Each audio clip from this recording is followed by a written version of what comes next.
But I'm gonna tell y'all the truth. Okay, that boy a boxer with one. I'm gonna tell y'all the truth. I carry McGregor. You know I made it look good for y'all.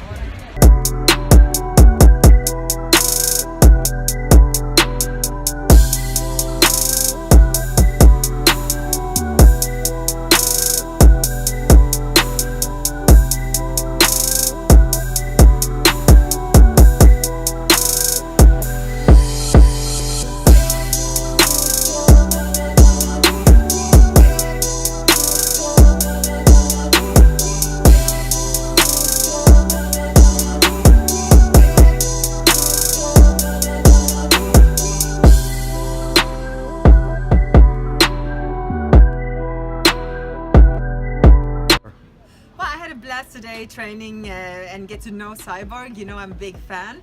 I was well, of course, the first thing you notice is her physique. She has an amazing physique, and you know what, it's muscles, you know, everywhere.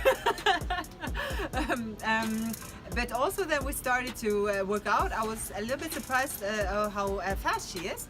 So that took me quite by surprise. And I know Holly Holm, that is a huge advantage for Holly Holm. But this could be more,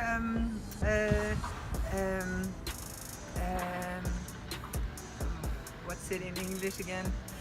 Well, this could be more jämnare.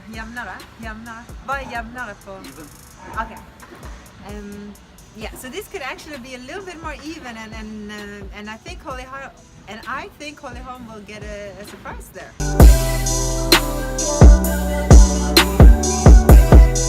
I want to see Mike rest, you know, so to, you know, even get my mind wrapped around, you know, him fighting anybody at this point, you know, doesn't even, I don't even want to think about him fighting somebody right now. Do you think it would be smart for him to maybe not fight on that card and maybe wait for, you know, another suitable situation to come up?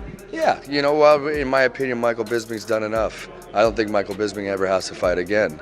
You know, I think that, you know, he had such a phenomenal career. At this point, if we are just fighting for money, maybe it's not worth it at this point. He's made a lot of money. He can, you know, he can retire and be fine for the rest of his life. He'll never be fine just sitting around being fine.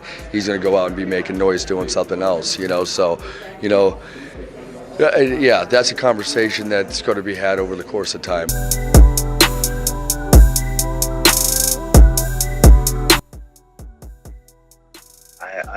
I can't understand what their thought process is these days. They obviously don't have a clear understanding of what they're doing. They're not following the recipe that built this company. I don't know, man. You gotta invest in the fighters.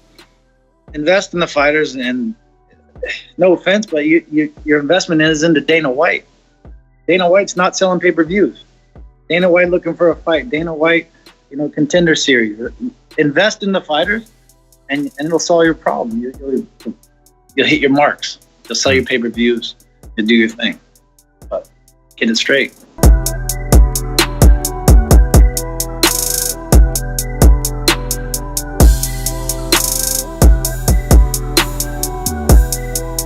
So Jon Jones is still in the USADA testing pool. He tested clean as of 10/11, so October 11th. That's just barely over 2 months after the original failed drug test that happened the day before UFC 214.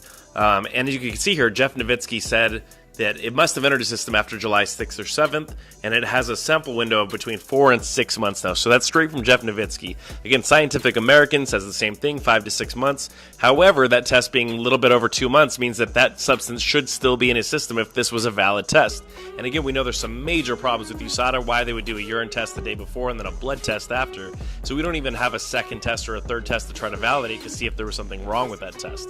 So all this means that there's some serious issues with USADA, and we kind of know from before that they have made some mistakes in the past. There's been a lot of supplements that have been tainted, and there is a problem with M3 and M4 in the fact that there really hasn't been a gold standard process in developing the test. So this could look good for Joe.